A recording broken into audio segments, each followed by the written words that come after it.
Welcome, everyone, to our first lecture in History of Western Civilization, Part 1.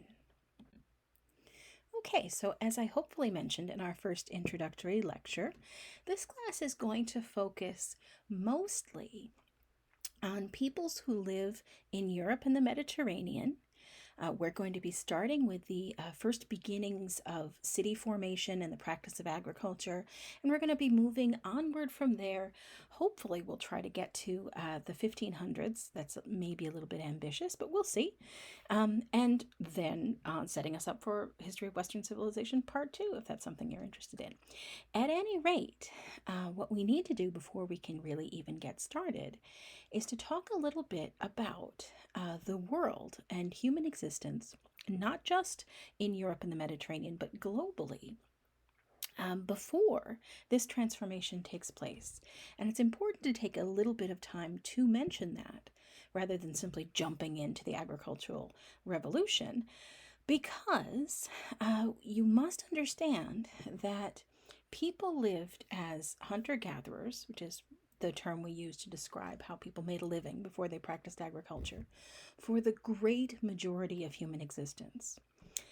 The exact dates vary depending on who you speak to, but most anthropologists and archaeologists concur that modern humans seem to have appeared in our record, our historical record, sometime around 200,000 years ago. It's possible that it's older, it's possible, well, it's probably not any more recent, but it's possible that it may be older, but as far as we can tell, that's what our evidence seems to say. You don't find the development of cities and the practice of intensive agriculture until, and this is a generous estimate, about 15,000 years ago. You do find some spotty agriculture a little bit earlier, but not a lot. But cities especially, you're not going to find those really in any kind of meaningful size, arguably until about 8,000 years ago. That's it. So the great sweep of human history, more than 180,000 years of modern humans on the globe, really was taken up with people who didn't live in cities, didn't leave written records, and didn't really leave a ton of other things to know behind so that we could know intensively what their lives were like. This is a little bit misleading when you sit down to study history, because historians have to make the most out of what they've got. They've got to take the source material they have access to. And when you're talking about these very, very ancient people, prehistoric people as they're sometimes described because they're not leaving written records, you have to take what you can get, and that can be quite narrow. We're looking for miraculously preserved physical remains in some cases, which are found spottily here and there.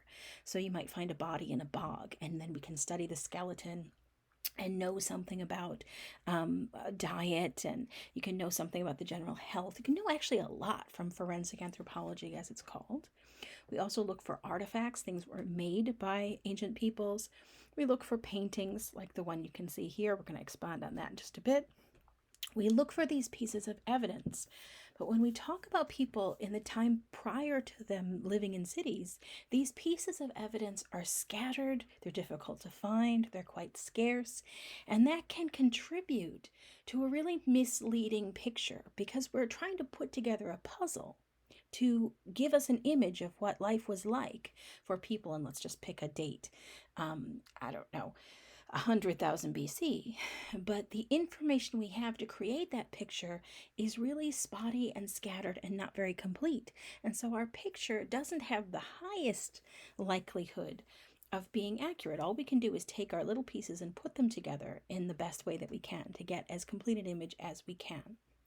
And historians, archaeologists, anthropologists, geologists, all kinds of researchers work very hard on this to try to create and shape and reshape and reevaluate the picture that we have of the ancient past.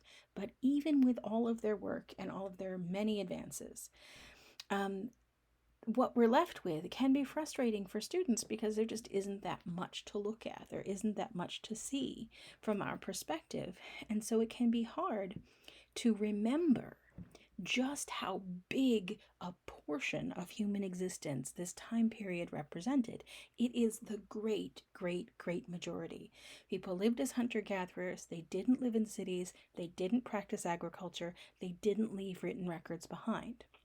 So, what we're going to talk about in this class throughout the entire semester is in many ways uh, an aberration. It's it's a novelty. It's something that has only taken place in a relatively short portion of human history. And so it's kind of worth and interesting to note that that's the case. So, that blather being behind us, what do we know and how can we know it? Well, one of the ways we know what we know about people who were living in the Stone Age, the Paleolithic, the Old Stone Age, or the Neolithic, New Stone Age. You don't have to know the dates for those.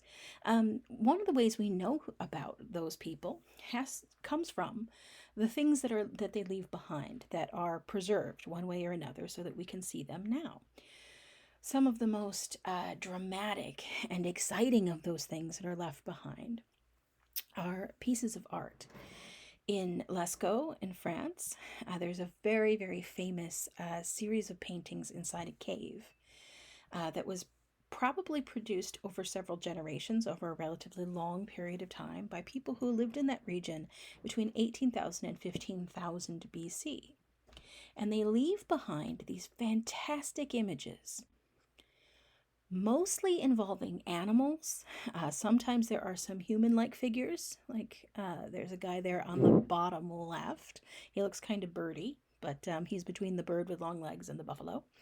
And you see these beautiful images inside this cave. Now, the cave itself is fascinating. And it's one of the ways we can know a little bit about the lives of people who lived during this time. They don't leave any written records, but they do leave these fantastic, incredibly evocative images. Most of the images, as I mentioned, are animals, and the way they're presented is really intriguing as well.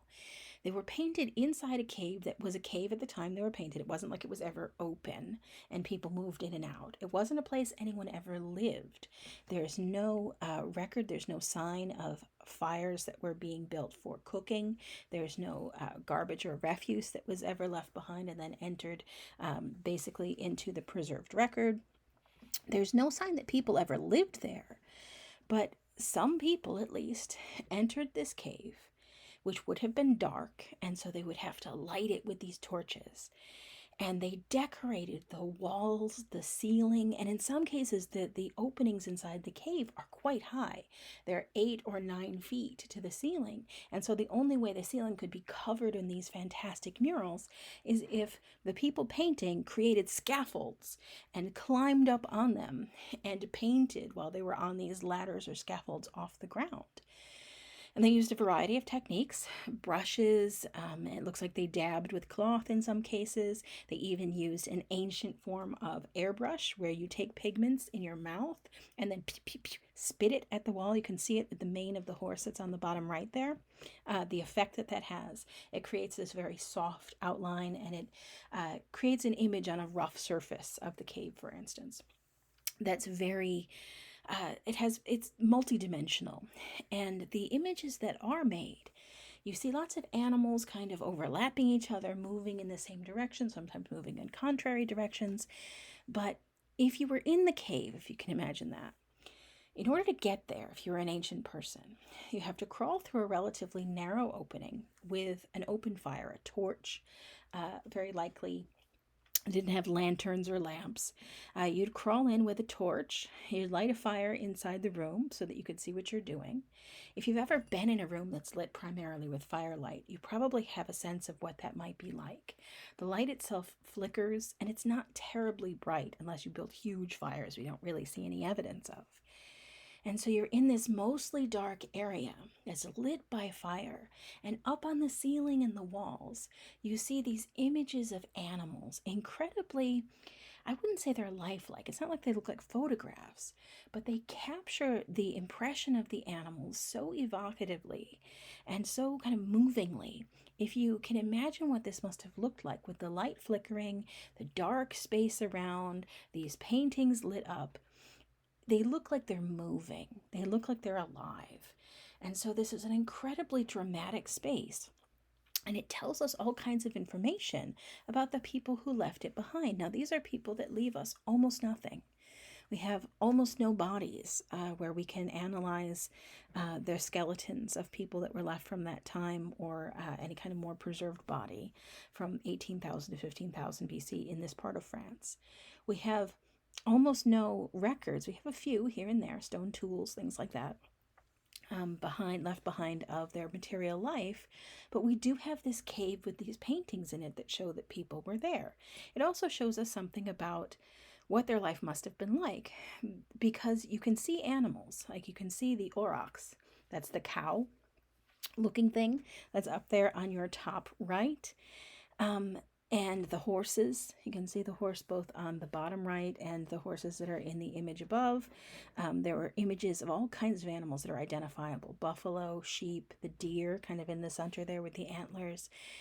They're all drawn very realistically. They have the proportions that the actual animal has. They capture the motion, the way the animals actually stride and move. They capture the shape of the horns. They capture the detail of what animals actually looked like. And looking at the paintings thousands of years later, you and I can look at them and say, aha, the people who painted this saw that animal. So, at a very minimum, we know that their lives were populated by creatures like these that they had depicted here on this wall. We know that bison lived in the area. We know that deer lived in the area. We know that horses lived in the area wild.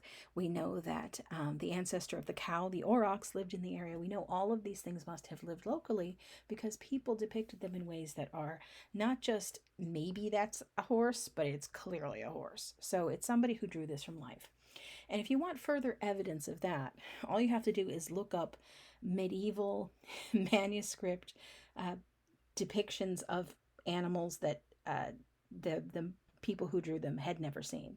So if you look up medieval manuscript lion or medieval manuscript elephant, you're going to see some wild and crazy pictures because people are depicting animals they have themselves never actually laid eyes on. And so they kind of have to go on description and sort of fudge it as best they can, and they come out crazy looking.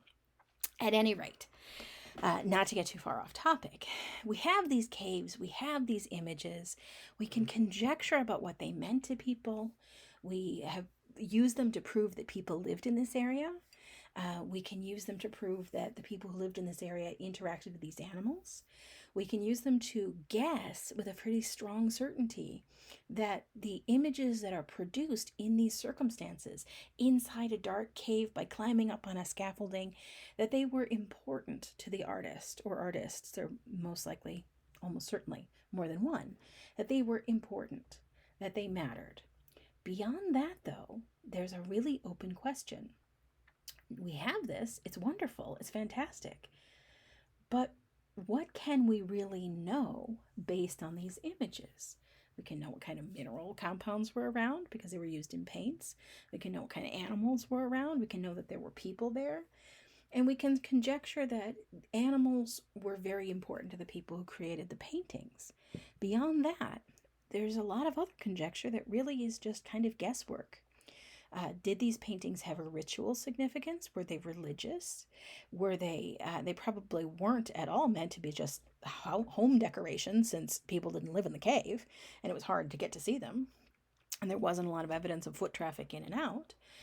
But beyond that, we're not certain. They could be ritually important. They could be eccentric people just painting them on the walls. They could mean anything. They could be for anything. Good luck, protection, prosperity. It could mean anything. So we see them, we have them. It tells us something, but it's still somewhat frustrating. And conclusions we draw from evidence like this has to be used with great care. We have to be careful making assumptions and not overreaching what our evidence will actually support. So, that being said, how else can we know about these people living in the Old Stone Age, or a little bit later, closer to the invention of agriculture, the New Stone Age? Well, we have other pieces of evidence as well. Stone tools, we find these all over the place. Sometimes they're in caves. People did appear to live in caves and use them as shelter.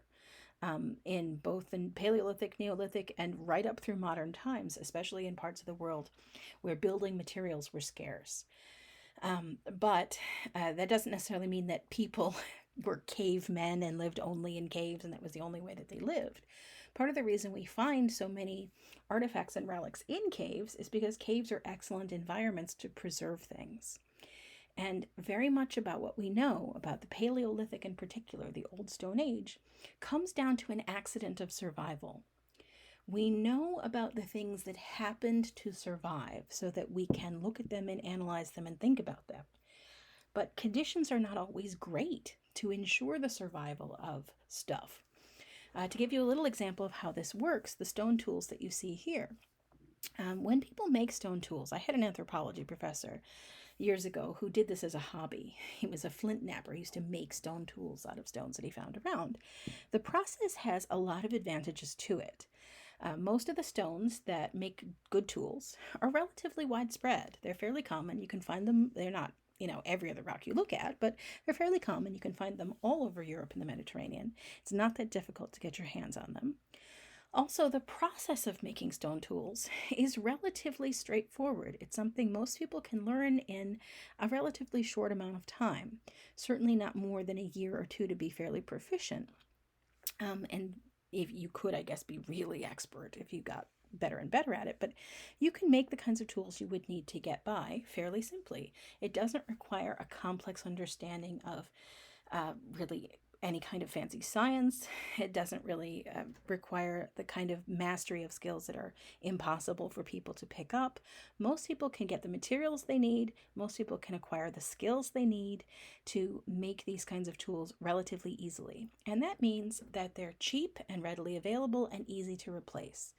That's the chief advantages of stone tools. They also work really quite well.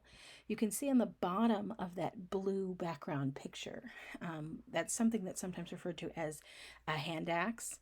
There are various varieties of this, but it would be held, the round part would be held in the palm of the hand, and the other side of it would be sharpened. It would be smacked, where you smack it with another stone to flake off pieces of the flint, and then it creates a sharp edge that you can use to slice things like meat or hides or anything else you want to slice with it. It's very, very sharp. It's enormously effective. It's like a chef's knife if you have one of these things. It's basically made out of a cut edge of glass. You can kind of picture it working that way. The advantage is that it works really effectively. It's very easy to produce. It's relatively easy to replace. The downside is that it's quite brittle. If you whack that on something or drop it on a stone floor of a cave, for instance, it may very well shatter into many pieces or break the edge. The edge also will get dull very easily if you're, using it against something that is tough or hard. In that case, what you can do, if you have the expertise to make these tools, is to simply take out your hammer rock and tick, tick, tick, tick, tick, knock off the edge of it again and create a new sharp edge. Well, that's very convenient if you're a Stone Age person who needs a new tool, but it can be inconvenient for archaeologists and anthropologists and historians coming along later, because what inevitably happens to these high-quality stone tools is that many of them get reused over and over. They break their edge, so they get made into something a little bit smaller, and then a little bit smaller, and then a little bit smaller each time, until they get too small to really use for anything, and then they get chucked. And so what survives of the stone tools that we find very often may not represent how many tools were actually produced, may not represent the types of tools that were represented in the community that produced them in a realistic way. What we see in our image of people's lives, where we get tons of arrowheads because those are shot and then maybe not recovered, so they're not reused, or spearheads, or things that are already very small, may completely be not consistent with what types of tools people actually had. Now, we know all this, so we take it with a grain of salt. So when we find artifacts, we take that into consideration before we come to any conclusions about what it means about life. At any rate, we have tools. We know what kinds of tasks people were probably doing.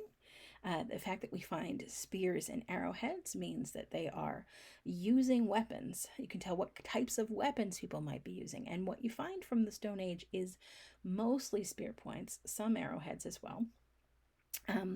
Whether these were used for any kind of long distance, I couldn't tell you. But what I can tell you is that there was a fair amount of hunting going on, and there's probably a fair amount of fighting going on as well. The downside to stone tools, before we move on, is that they are very breakable.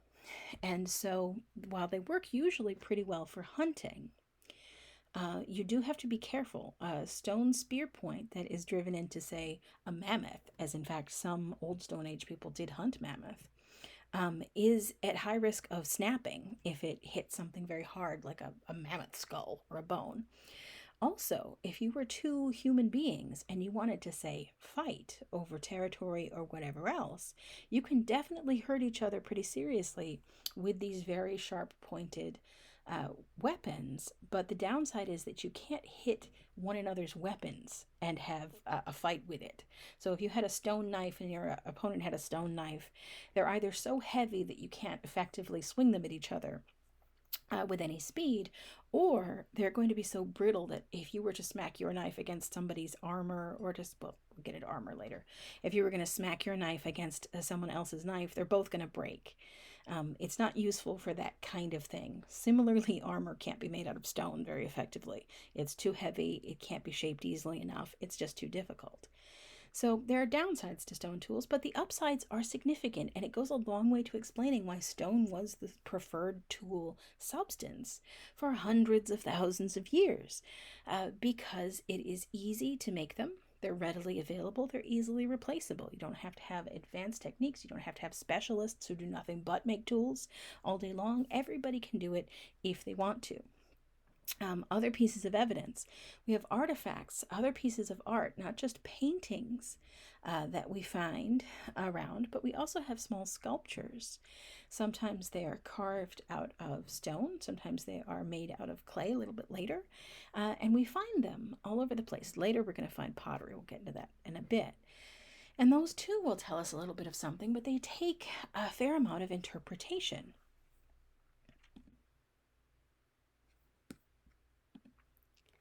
Okay, so now that we've warned ourselves about the dangers of making too many assumptions or extrapolating too far, we're going to generalize a tiny bit. I know it seems a little hypocritical, but for the purposes of this class, we're going to talk a little bit about what we do know about what it might have been like. The images that we're putting together out of the evidence we found from bodies, the evidence that we found from artifacts, the evidence that we found from paintings. We're going to kind of put that all together, and I'm going to give you a little bit of a synthesis to give you some indication of, generally speaking, what life as a Paleolithic person might have been like. And that image that emerges from our DNA and forensic analysis of bodies in particular is a bit surprising. You might think, because hunters and gatherers need to move around, and they do need to move around, your group can only be so large also if you're a hunter and gatherer. And those happen for the exact same reason. If you have a large group of people, 50,000, 60,000, 70,000 people, and you're trying to live only on what nature provides, on what plants happen to grow, on what animals happen to be there to hunt or to gather, like, shellfish or something, or can be caught in nets like regular fish, then you're going to deplete your resources really quickly. You're going to eat all of the plants that are growing. You're going to drive off any animals that you might want to hunt, and it's going to be impossible for your large group to support themselves on the natural environment. In order to be effective, you're going to have to split into smaller groups.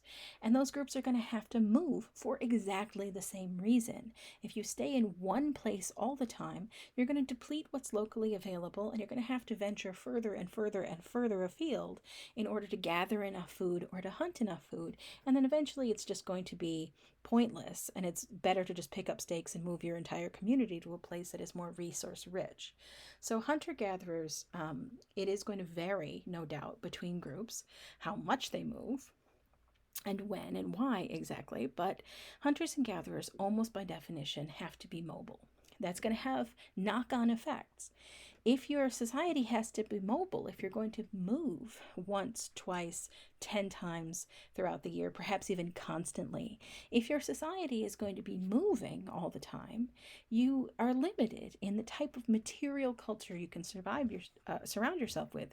Everything you own has to be portable. So your shelter has to be a portable shelter.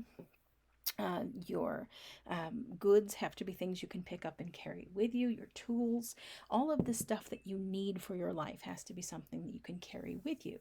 That's going to really limit you from putting together things like large looms or pottery wheels or things that require kind of large permanent installations.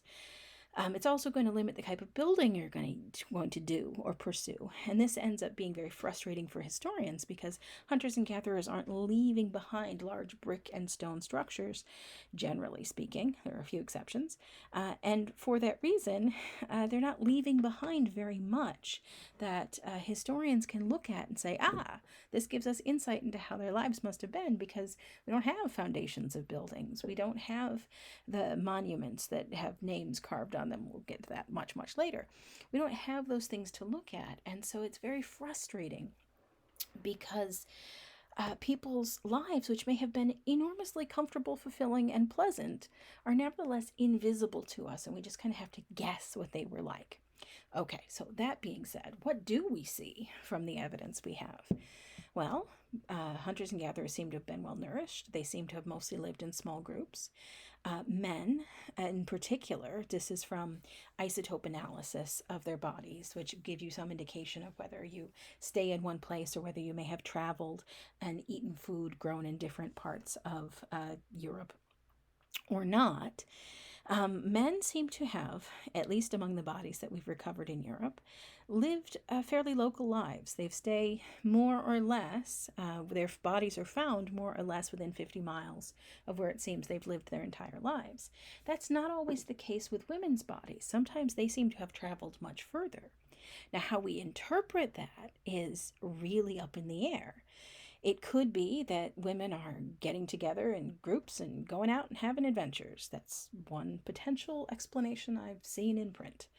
It could also be that in order to prevent inbreeding or the general just, incest and grossness, when these small bands of hunter-gatherers decide to marry, they're going to interact with groups from outside their own region. Maybe they're going to all get together in a meeting and people are going to be introduced at that time.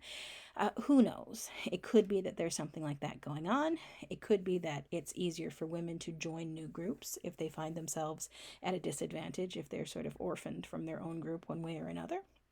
It could also be much more sinister. It could be that women are trafficked. It could be that women are captives, battle captives of war. It could be that they're traded for strategic advantage or economic advantage or anything else along those lines. We just don't know. We see the evidence and we have to interpret it our own way, but what we can say is that it seems that at least among the dozen or so bodies that we have to analyze from this time period, it seems that some of the women traveled quite a bit during their lifetime. Okay, so you've got all of these pieces of information, and then we have some things that we can maybe guess about what that would have meant for the people who experienced it and lived with it in that way. People who are living as hunters and gatherers are going to be spending most of their time, if we're talking about Europeans, gathering. That's the truth around most of the globe. If you live in the Arctic, maybe not so much. A few highly mountainous areas, again, maybe not so much, because there just isn't as much vegetation in those areas. But most people who are hunters and gatherers around the globe are going to be predominantly eating vegetable matter of one sort or another, wild grains, vegetables, tubers, berries, and then also they're going to eat some animal protein that is more gathered than hunted. So things like clams, oysters, that kind of thing that they can dig up, but it's not a hunted kind of item. Nevertheless, almost all groups everywhere are also going to be doing some hunting. In some cases, that hunting is quite dangerous. We see all kinds of evidence of strategies, everything from stampeding animals and tricking them into falling off of cliffs to tricking them into going into traps where like logs and things fall on them, to snares for small animals. And beyond that, we also do see some evidence based on the types of weapons that are produced, the types of cuts that are on the bones of animals that are recovered from this time period, and some of the cave paintings. We do see some evidence that hunter-gatherer people from the Paleolithic and Neolithic hunted by cornering animals, separating them from a herd, and stabbing them with spears. Um, Doing this kind of thing is a group effort. You got to be able to work together. Everybody's important in your hunter gatherer group if you're going to pull this off, and it's quite dangerous. And you can see how it would be exciting, but also, potentially devastating if you're hunting a mammoth or a rhino or an aurochs, which is the ancestor of a cow. They're very big and fast and dangerous, and it's quite scary. So that could be a downside. It could also be an upside. There are plenty of people who enjoy that kind of hunting, and there are some shreds of evidence that you really have to take with a huge grain of salt, but are sort of temptingly out there as well. Once people actually give up hunting and gathering and start practicing agriculture and settle down and start living in cities and start leaving written records behind, some of their earliest written stories that are recorded as stories often tell an account of the origin of their people, the origin of their society. And in many of these, and we find parallel ones all around the world, we find origin stories among the Huichol Indians of central Mexico.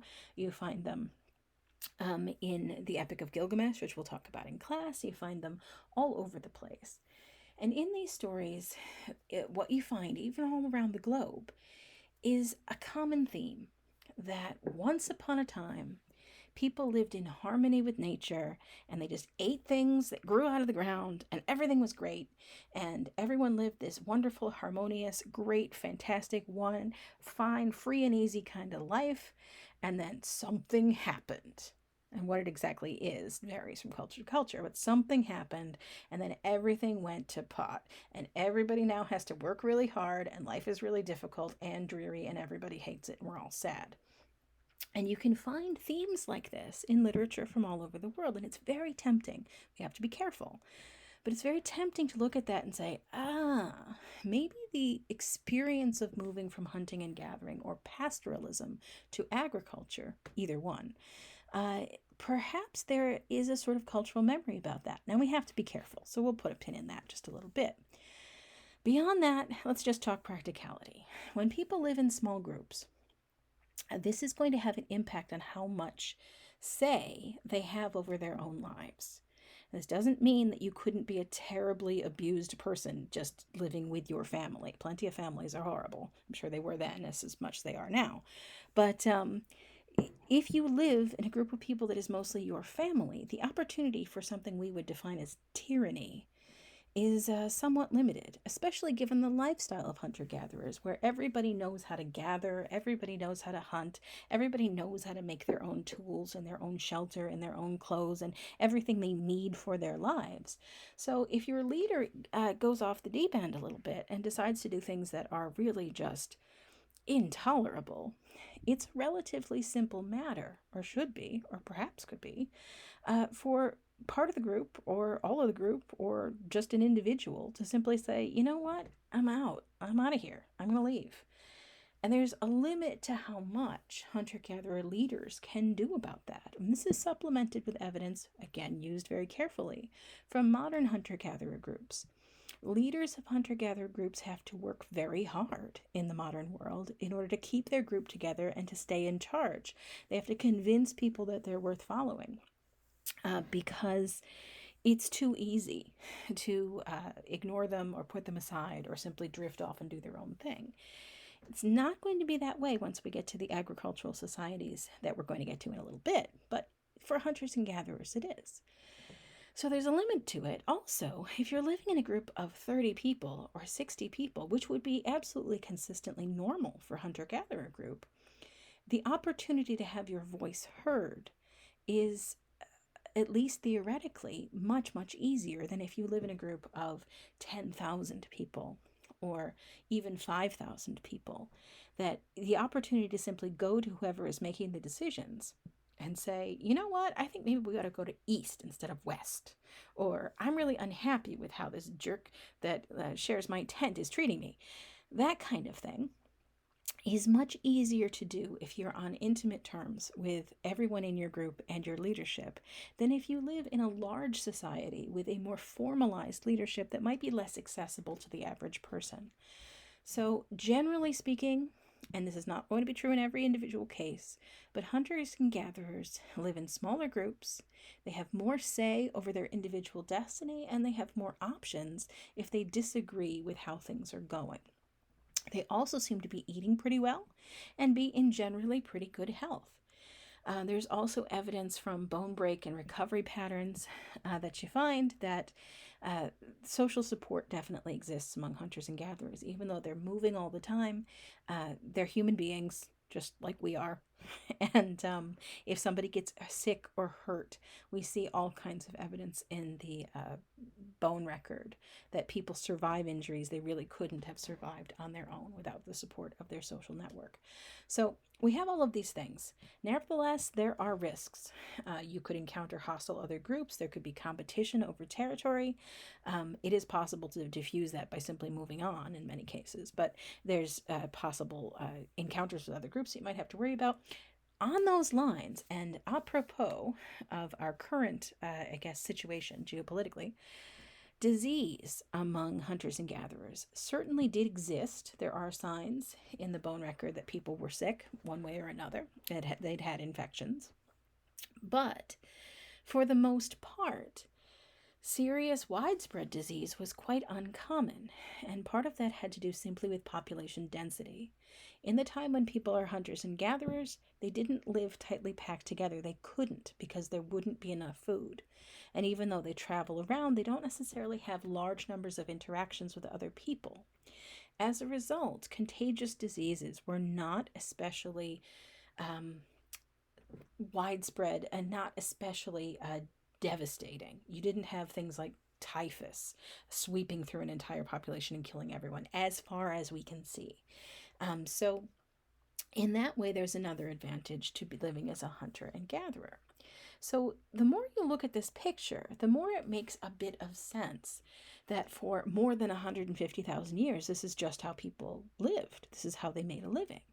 So, what changes and why? Why, if this was working for 150,000 years, did people suddenly decide they'd like to practice agriculture? That's the $10,000 question. There isn't really an answer to it, but we can look a little bit at what we do know about what changed and then speculate a little about what could prompt a change like that.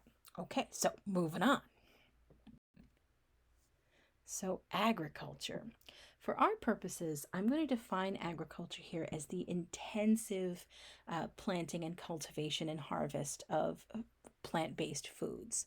And it's kind of going to pop up in very small pieces, bits and pieces. We see tiny hints of evidence for it, really forever, as long as we have any evidence of humans. But in terms of the kind of evidence that would indicate there is widespread cultivation of food, you really don't see that anywhere in human occupied land until about 11,000 years before now. That's what that BP means on the slide. That it means before present. So we're 2,000 years into AD, so you have to subtract. So it's it's about 9,000 years BC is what that is going to more or less focus around. So around 9,000 BC, 10,000, 9,000, you're really going to see the first intensive practice of agriculture. There are earlier examples on a small scale, but intensively, you're going to see it first in Mesopotamia, which is Greek. It means the land between the rivers. The rivers in question are the Tigris and Euphrates. It's the green blop right in the middle above the Arabian Peninsula there. It's modern Iraq and part of Syria. And it's known as the Fertile Crescent, the cradle of civilization. It's got a lot of nicknames. And it's the first place we see evidence of intensive agriculture. The land there, we'll talk about its particular qualities in just a little while, but the land there is particularly conducive to it. Conditions are going to pressure people to do it. It's going to be a kind of a bit of a long story, but that's the first place we see it. And it's going to be followed by a kind of simultaneous appearance, kind of a bit around the world. There's going to be, by 9,000 years before present, or 7,000 BC, we're going to see in the Yellow River in China, in that basin, they're going to see intensive agriculture being practiced, as well as the New Guinea Highlands. That's that tiny little dot there just north of Australia. That's where New Guinea is another place that just about the same time that China is going to start practicing agriculture. Now, just looking at that map, there's almost no way that China and New Guinea are actively interacting with each other to spread the technologies and ideas behind agriculture. They just kind of simultaneously come up with it independently of each other. Then you have very shortly after that central Mexico, northern South America, sub-Saharan Africa, all kind of at the same time. And intensive agriculture is going to trickle into Western Europe, the southern Mediterranean, North African coast, all of that area, kind of slowly over the next few thousand years after it really begins taking hold in the Fertile Crescent. The exception being Egypt. We'll talk about them. But at any rate, it starts in the Fertile Crescent, and we see evidence of it, and it's going to spread, kind of pop up all over the place around the globe, and then spread out from the centers where it kind of simultaneously comes into an existence. So, why? Why do people start practicing agriculture, and what does it mean to their lives? Well, one of the clues that we have is that agriculture starts being intensively practiced right around the same time, perhaps a little bit earlier in Mesopotamia, but later everywhere else in the world, around the same time as the domestication of animals, particularly sheep. Sheep and goats are going to be the first animals that are going to be domesticated, and they're a logical choice, as you can see from this beautiful, much later, but Assyrian relief image here. There's a man, he's hanging on to a goat. And it's not a baby goat because he's got horns. Sheep and goats are a manageable size. They're not especially dangerous. They're relatively easy to handle. And the domestication of sheep and goats is going to absolutely transform the environment for people who accomplish it. Let me explain. Before domestication, people hunted a variety of animals. They hunted sheep in their wild form. Here, let me show you the next thing. They hunted sheep in their wild form, which you can sort of see in that picture on the upper right. And you can see one of the challenges of hunting sheep in their wild form. They tend to live in rocky, high, inaccessible places, and they're almost the same color as their natural environment. They're hard to see, they're hard to chase, they're hard to catch. People did catch them, did kill them, did hunt them for meat and hides and whatever else, but it was kind of a bit of a challenge hunting these wild populations of sheep. The same thing went with wild populations of other animals. On the bottom right, you see a wild boar. That's a Eurasian wild boar there. And this is the ancestor of the domestic pig that we have and love. But you'll note that he's quite a different kind of creature. The wild boar, on average, the males are quite a bit bigger than the females, but on average, the wild boar is about 150 pounds. They have very sharp teeth. You can sort of see them sticking out their tusks. They're fast. They're very aggressive. They're very smart. They're extremely dangerous. If you happen to ever see a wild boar, they are not native to the U.S., but somebody who is going to go down in infamy thought it would be a great idea to import them for wild game hunting in Pennsylvania somewhere. So they imported a bunch of them from Russia. And of course, because wild boar are smart and fast and strong and relatively good at digging, they immediately escaped and have been breeding locally. They shot one in Utica, I think, not too long ago. But it happens occasionally. Hunters run into them. If you ever see a wild boar, get yourself someplace safe. Do not antagonize them. They are very unpredictable and dangerous. At any rate, wild boar are scary. And even scarier than that must have been an animal that is extinct now. The wild ancestor of the cow that later will become the domestic cow you all know and love. The aurochs is what it's known as. There's been an effort to try to, it only went extinct relatively recently. It was shortly enough ago that there are drawings from life that have existed and that we not only see them as cave paintings, but that are around from the Middle Ages onward. But the aurochs is has been sort of recreated. People have used kind of DNA backtracking and breeding, etc., to try to create a living example of what an aurochs might have looked like. The closest thing we have, the most closely related cattle that exist in the world, are the bulls they use for fighting bulls in Spain. Whatever you think of that practice, those are the closest to the wild aurochs. The wild version of the cow was smarter, meaner, faster, and much more aggressive than the ones we all know and love. And so that becomes a common theme. When people were hunting and gathering, the wild animals they were interacting with were animals that were tough in their own way and presented a serious challenge in order to hunt and kill them. Now, human beings are themselves very dangerous, and they didn't really necessarily have much of a problem with this. They handled it okay. And for 150,000 years, this was the default. However, at some point, somebody came up with the notion that it might be a heck of a lot easier if instead of having to chase down those wild sheep and goats every time you were hungry, you could keep them with you in a herd, manage their population, and every time you wanted one, you could just pick it off whenever you felt like it. This would be so much more convenient, and in fact, it was. It was enormously successful. Groups that begin domesticating animals, this practice spreads like wildfire. There's no archaeological evidence for it in an area, and then boom, you find it in every archaeological site almost instantaneously. It's an indication that something is seen as so advantageous by all the humans who encounter it that they immediately adopt it for themselves.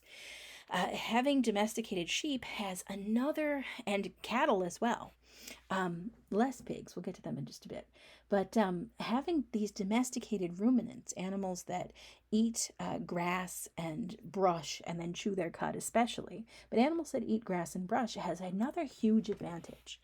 If you live in the kind of territory where it's a grassland looks really rich and verdant, and you see all this grass everywhere, so where that aurochs is.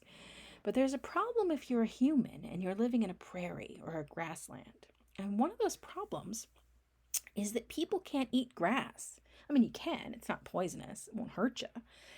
But you can't digest it very well because of the cellulose. And so people can't get hardly any nutrition out of grass. There's grass everywhere, but they can't eat it. So those areas become a wasteland unless they can rely on herds of animals. The same thing goes for the kind of mountainous, rocky, scrubby lands. Places like Greece are absolutely full of these. Syria as well. Turkey. There's tons of places like this where a human being is going to struggle. A group of people who are trying to live as hunters and gatherers are going to really have a hard time finding enough food. There is not a ton of vegetables that are human digestible, but what there is plenty of vegetation that a goat or a sheep or a cow could eat. And the thing about goats and sheep and cows is they can take this grass or brush and turn it into food, into meat, into milk that people can consume. And so what happens is that once people start domesticating sheep and goats, in particular, they start moving into areas and living in larger numbers than they would ever have been able to before. So they move into areas they couldn't have lived in. They live there in larger numbers than they could have survived in. And they do this because they have the sheep and the goats to depend on.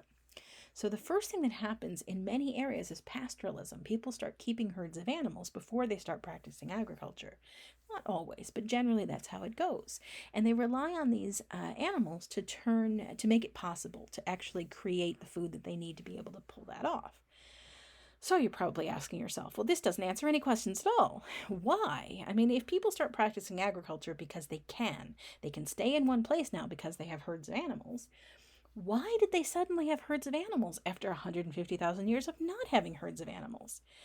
There's tons of advantages to it. That's obvious. For instance, once people domesticate animals, once they're controlling them, they can start breeding them. They can start choosing which ones breed and which ones don't to create animals that are more what they want. For instance, you can see this guy, he's milking that sheep, in case you're wondering what's happening here on the left. You can choose animals that produce more milk. You can choose sheep. Sheep originally had hair coats that shedded out. They would shed every season. And they didn't have wool in the way that we think of it. Sheep wool is kind of like poodle fur. It's not exactly fur in the way that other dogs have it. It's a kind of hair that keeps growing continuously and needs to be shorn. So sheep that had hair, that had wool, were selectively bred after domestication because people wanted to have that wool as their textile production. Sheep that produce more milk, that have more offspring, that are hardier, that are have the qualities that people like, which generally include being more meat filled. Sorry, that was really awkwardly put, but basically bigger, more docile, and less intelligent. Generally speaking, when you're looking for a domestic animal, you want one that is not as bright as its wild equivalent because you want something easy to manage. You can see the extreme effect of this. We looked at the wild boar in the slide before, 150 pounds of tear you up, and the end result of thousands of years of domestic genetic engineering is this guy. And I say genetic engineering only by selective breeding here. We're not gene splicing or anything. This is Big Norm, if you can see him there on the right. I went and saw him at the state fair so many years ago now, probably 15 or 20 years ago. 1,600 pounds. This thing was the size of a wall. He was, at the time, the world's largest known pig.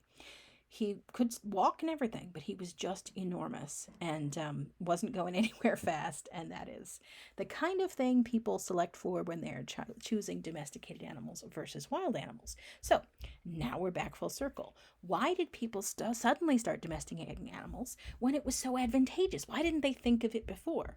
Well, they might have thought of it before, but they never were able to do it before because the first animal domesticated, I cheated a little bit when I pointed out that sheep were among the first animals domesticated.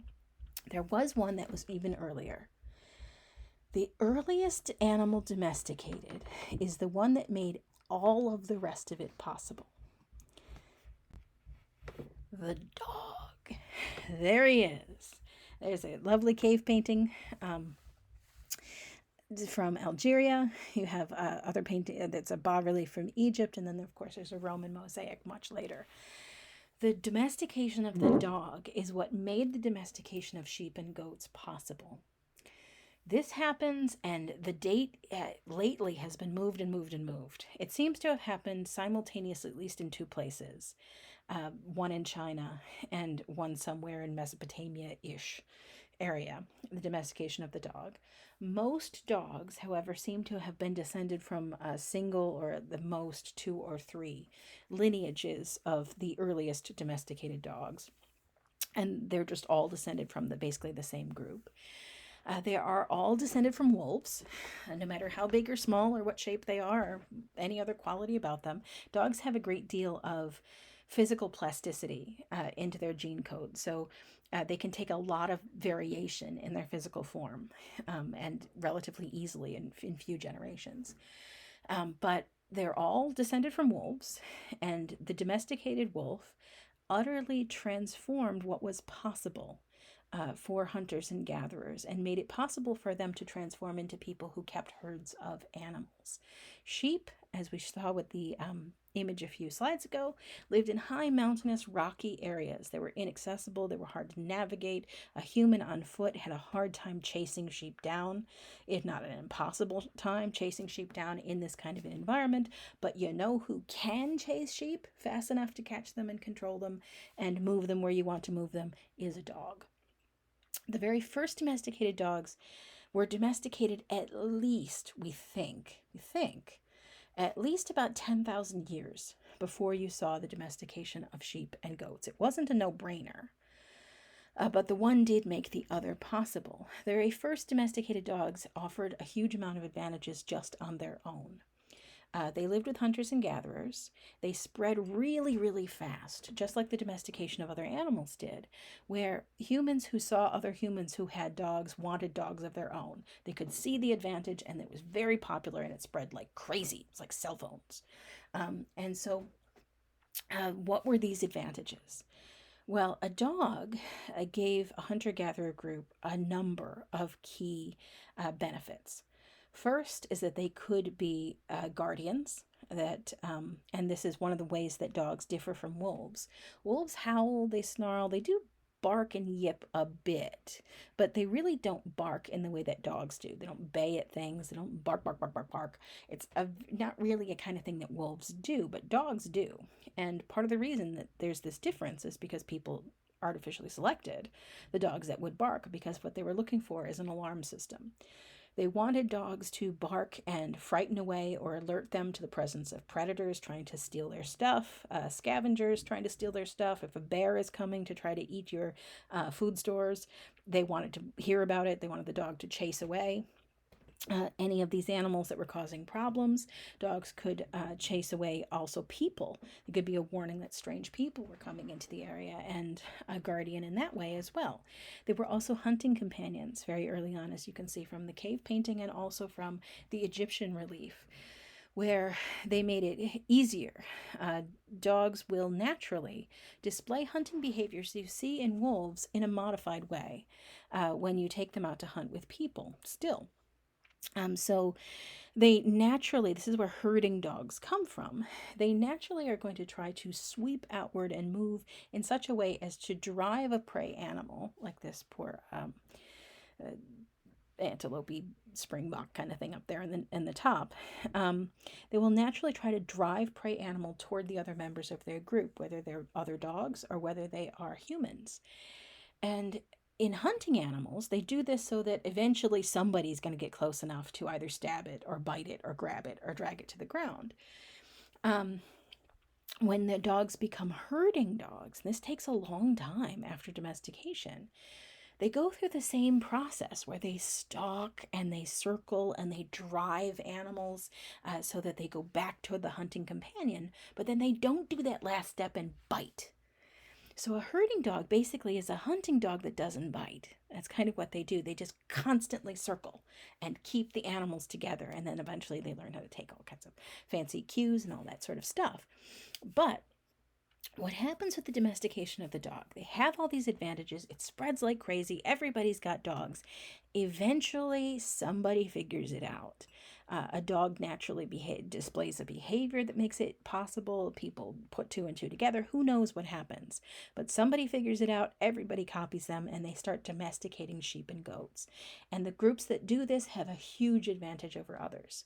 They can move into territory that won't support competitors, that won't support people who are just hunting and gathering. They can therefore have that land to themselves and not have to compete. It's safer, it's easier, it's more productive.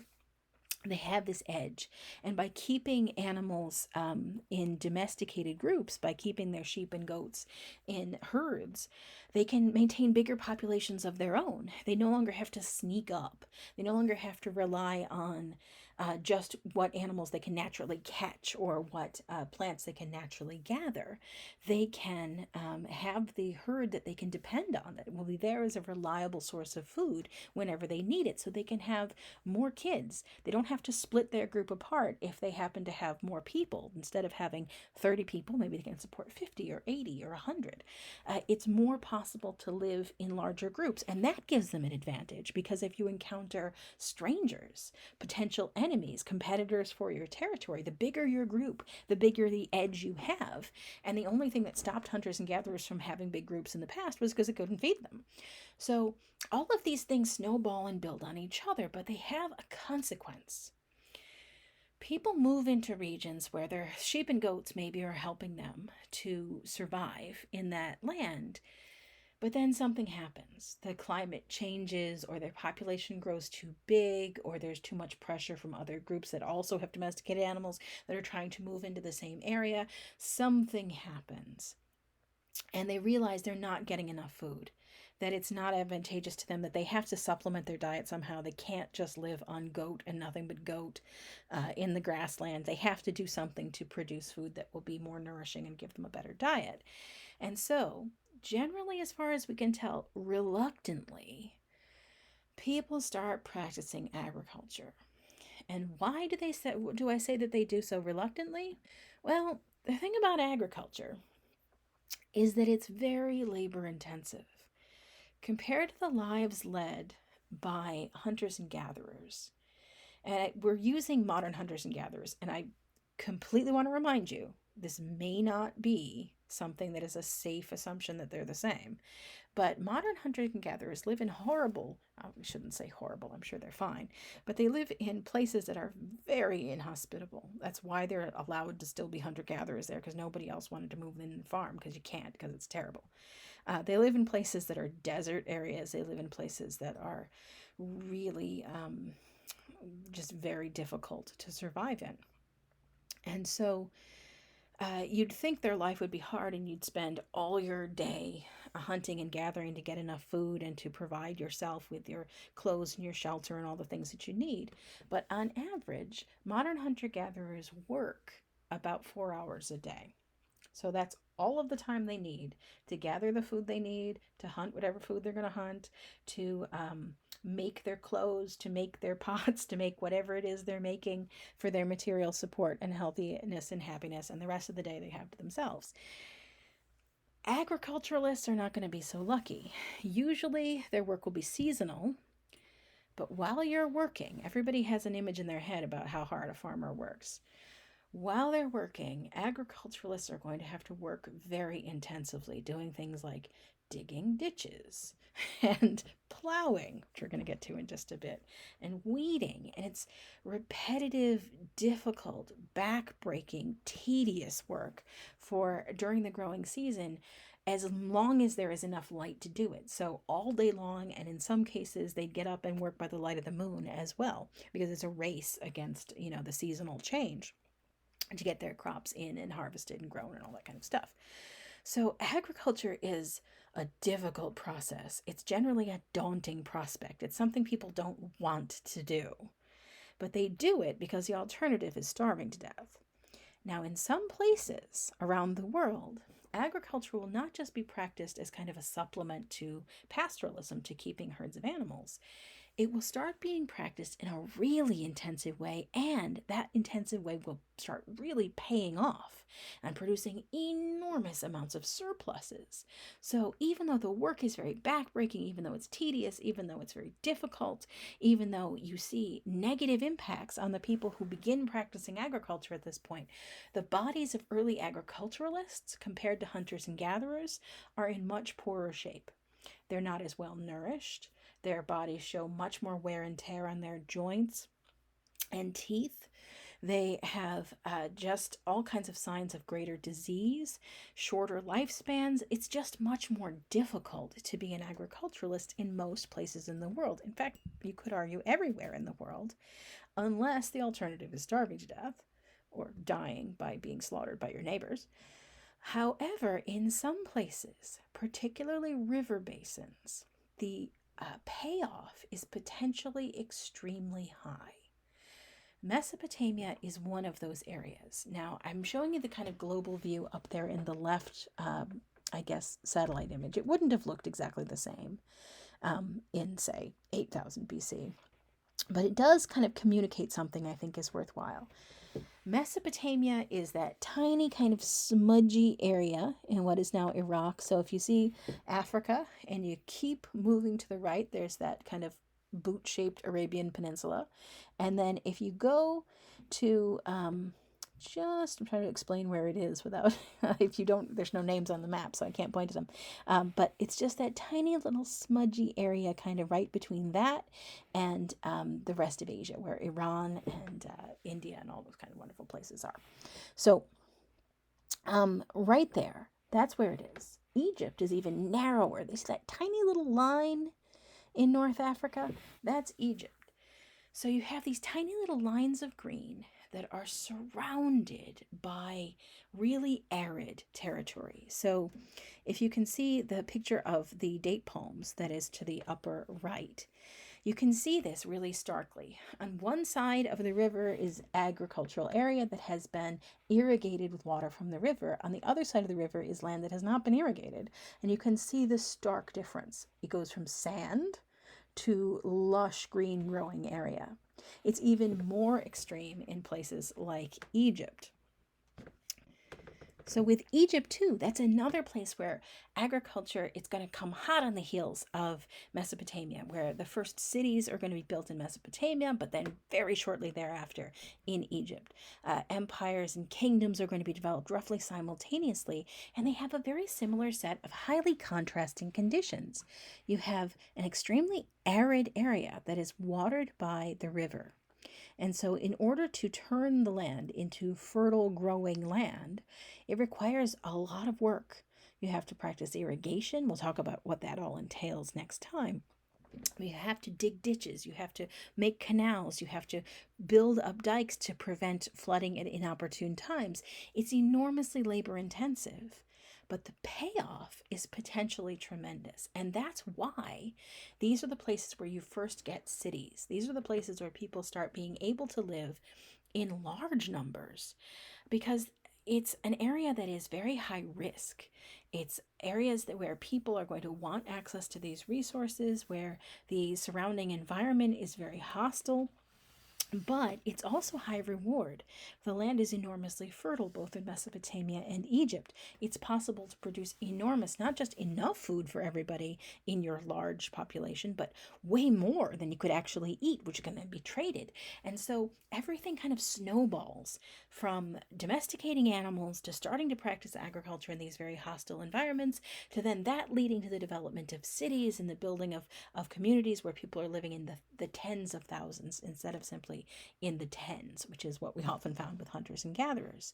So we're going to talk about all of this in greater detail, along with taking on some of the consequences of agriculture a bit next time. Where I'm going to end today, we're going to wrap up with one kind of last final thought. Agriculture is sometimes viewed by people who, I don't know, I guess this is a common theme with ancient history, is that because we're taking kind of a broad, zoomed out kind of outlook, where we're covering thousands of years really kind of quickly, and we're talking about broad trends, it's very tempting to look at the evolution of the way people make a living in the ancient world as kind of inevitable, that obviously they would do the next thing. Obviously, they would domesticate the dog if they could. Obviously, they would domesticate animals. Obviously, they would practice agriculture, when it wasn't necessarily that obvious to people living at the time.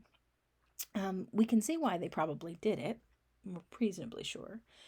But it is important to recognize that there are consequences to all of these changes.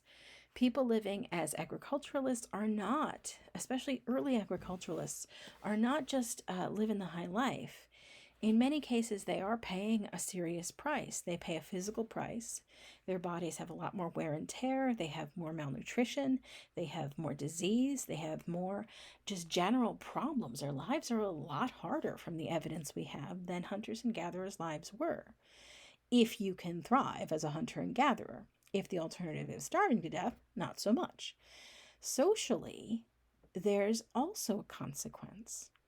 When people start living in cities, when people start practicing intensive agriculture that relies on irrigation in particular, the only way to pull that off is to work cooperatively. The bigger your community, the more advantage you have because you can produce an almost unlimited amount of food if you live in the Mesopotamian region or in Egypt. But the downside is that these large communities require a higher level of social organization. And that sounds like a good thing, except when you realize that the form that social organization often takes. And you can see this image on the right from Egypt. This is an Egyptian relief. You've got some farm workers. One guy's planting or weeding or something. And then you've got another guy who's delivering a calf. That's what he's doing there in that picture. And then there's a man standing there in a stick. He's got a kilt. Nobody else has a kilt. And he's pointing his finger imperiously, as we see in the bottom panel as well, at, I don't know, cattle or perhaps that crocodile that's there as well.